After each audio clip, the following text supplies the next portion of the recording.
want. So I started dressing like a rich widow. But my husband didn't approve.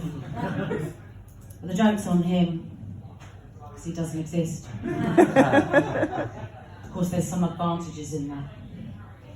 Now, they say dress for the job you want, but I don't aspire to work.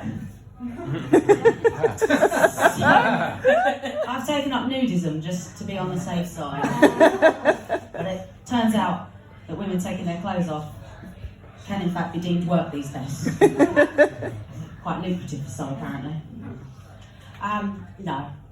Not only do I not aspire to work, my dad was in prison when I was born, and I'm fairly sure that's how you become the work-shy scumbag that I am, to be honest.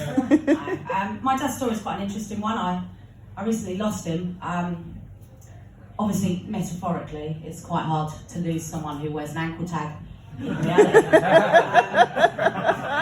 But his story's a fun one, right? He was actually born in a bucket in a concentration camp. Obviously, that's not the fun bit of the story. But I think we can agree that the bucket detail did add some levity. He came to this country as a refugee, and he would probably have liked me to stress legally, but only because it was the last legal thing he did. But he thrived in education. He graduated straight to Borstal.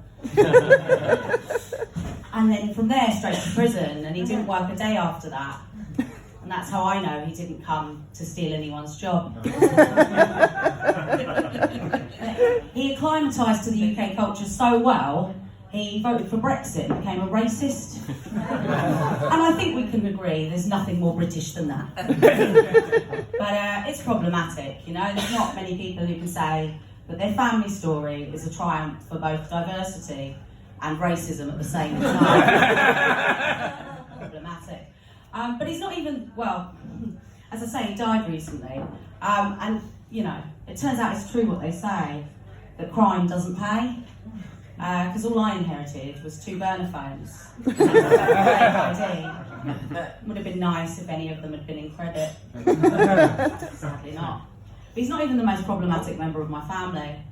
For example, my mum is still very much alive, and she owns 2 houses. So I think that's quite rude. I should add, she loves that joke. She's a big fan of A True Murder, so I've got a really good surprise for her when we take her on the Orient Express in a couple of years. Now, the most problematic thing about my mum, though, is that she's got a much more successful love life than I have. My mum is 78, and her fella is 41. Yeah. She's such an alpha cougar that her nickname is genuinely the pedo. And it's a fair point, because if I want an age gap that big, I've got to wait for those lads to finish primary school. It's not ideal, is it? So I actually started seeing an older man, which is problematic again, because when we go out as a foursome, no one can tell who's fucking who. There's some pros and cons of dating an older man. For example, the life insurance policy is slightly more expensive, but there's a much more higher chance of you getting a payout every cloud. Thing is, sometimes I can't tell if he's coming or going. And I have to ask myself, how many orgasms is it acceptable to have after he's died before that becomes necrophilia? All of my relationships have been problematic. I bumped into my ex-husband recently. As a reminder, you know, they say all of the best men are either gay or married. It turns out marrying a gay man is not the best of both worlds.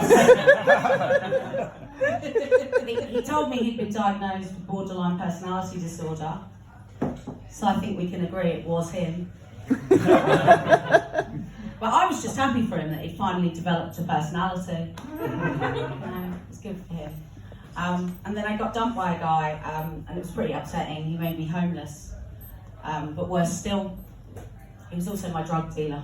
So that was tough. He was a funny guy, actually. He was one of those 5'7" guys. I don't know if you know the ones I mean. You know, the ones that are 5'5"? It's alright, they're easy to get over. she says. 3 years later, still talking about him. It's fine, he won't see it. He hasn't subscribed to my YouTube channel. Doesn't matter how many times I send him the link. And it's kind of annoying because I have fucked all 14 of the other subscribers. But what can you do? But as I say, I've met a man recently, so I've got some dating tips if there's any older women out there a bit bored of swiping. I can highly recommend just massively lower your standards. For me.